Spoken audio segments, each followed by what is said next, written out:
Complete చేయండి, అయిపోతుంది, problem లేదు. కానీ దాని ద్వారా గొడవలకు రావాలి. ఎక్కడ కూడా మనం లాస్ట్ టైం బైండ్ చేసినాం, మళ్ళీ బైండ్ చేస్తాం, గొడవలు అయితే గొడవలు అయిన తర్వాత పోలీస్ క్యాంప్ పెట్టడం, మళ్ళీ మిమ్మల్ని పట్టుకురావడం, మళ్ళీ కేసులు పెట్టడం, మళ్ళీ తర్వాత మళ్ళీ సంవత్సరం 2 సంవత్సరాల తర్వాత వాడు అమెరికా పోతాడు, లేకపోతే క్రికెట్కి పోతాడు, కెనడా పోతాడు, దుబాయ్ పోతాడు, మళ్ళీ రాజీ పడతామని చెప్పి మళ్ళీ వచ్చి కూర్చొని మళ్ళీ డబ్బులు కట్టి రాజీ పడి ఇవన్నీ జనరల్గా అయ్యాయి.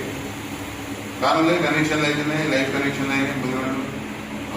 3-4 ఊళ్ళో నేను వచ్చిన తర్వాత కూడా 3-4 ఊళ్ళలో లైఫ్ కనెక్షన్లు అయినాయి.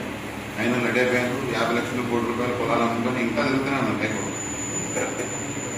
అంటే ఒకసారి కేసు అంటూ ఈ కేసు ఏ రకంగా పడుతుంది, ఎట్లా పడుతుంది అనేది మనకు కూడా తెలియదు. ఇప్పుడు మనం ఎక్స్పెక్ట్ చేయలేము. ఇప్పుడు మన పేరు మీద ఎలక్షన్ అయినప్పుడు ఎవడో కొట్టుకుంటాడు, దాన్ని మనం అక్కడనే ఆపకుంటే అది ఇంకోటి అవుతుంది. వాడు చంపాలని కాదు, లేకపోతే కొట్టాలని కాదు. యాక్సిడెంట్ కూడా చిన్న కర్ర తీసుకొని కోపం మీద కొడితే వాడు ఎదుర్కోవడం వీకులు నాకు చనిపోవచ్చు, చేద్దాం ముందే చచ్చిపోవచ్చు. అది పెద్ద రవస అవుతుంది. అది అయిన తర్వాత దాని మీద మళ్ళీ ఊరంతా అటో గ్రూప్ ఇటో గ్రూప్ అవుతుంది, లేకుంటే వర్గాలు అవుతాయి. ఇవన్నీ అయితే ఊళ్ళో కూడా మళ్ళీ మనం తిరగడం కష్టం. అంటే ఇవన్నీ మీరన్నీ చూసుకుంటాయి కదా. కాబట్టి అంటే ప్రతిసారి ఎలక్షన్ వస్తూనే ఉంది, పోతూనే ఉంది. అటువంటి ఇన్సిడెంట్స్ జరగకుండా ముందే చూసుకోవాలి. లీడర్స్ ముందే మన క్యాడర్ అందరికీ చెప్పుకోవాలి. ఏదన్నా కానీ మాట్లాడదాం, చేద్దాం. ఏదైనా వాడు తప్పు చేస్తే చెప్పండి, పోలీస్ స్టేషన్ పోదాం, లేకుంటే వాళ్ళు ఏదైనా మాట్లాడదాం.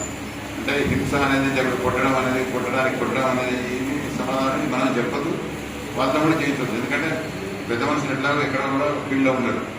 ఉండే అంతా కూడా తెలియనివాడు, కొత్తవాడు, గొడవ పడినాడు, ఏమంటాడు, అమాయకుడు ఉంటాడు. జనరల్ ఆవేశం మీద ఉన్నవాడు, ఇప్పుడు కొత్తగా ఫీల్డ్లోకి వచ్చినవాడు, సీనియర్ లెవెల్ కూడా గొడవ కొనాలి.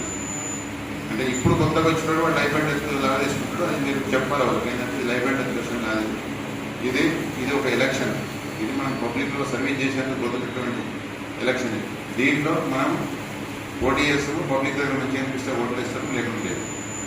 ఇప్పుడు ఓడిపోతే నెక్స్ట్ టైం ఇంకోటి గెలుస్తాం. ఓడిపోవడం అనేది సహజం, గెలవడం అనేది సహజమే. ఈ ప్రజాస్వామ్యంలో రొటీన్లు నడుస్తూనే ఉంటుంది.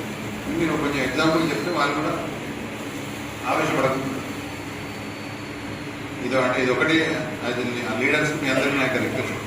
తర్వాత ఎలక్షన్ రోజు కూడా గుంపులుగా ఉండడం. ఎందుకంటే చిన్న ఎలక్షన్ మధ్యాహ్నం 1 వరకు అయిపోతుంది.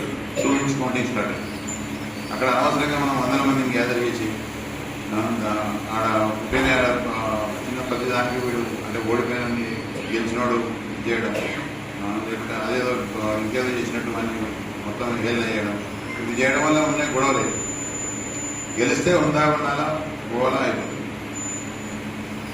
తర్వాత కౌంటింగ్ దగ్గర కూడా ఎవరిని కూడా గ్యాదర్ చేయకండి. మళ్ళీ మెయిన్ లీడర్స్ ఎవరైనా కొంతమంది ఉంటే సరిపోతుంది. మిగతా వాళ్ళందరినీ గ్యాదర్ మీకు కూడా ఖర్చు.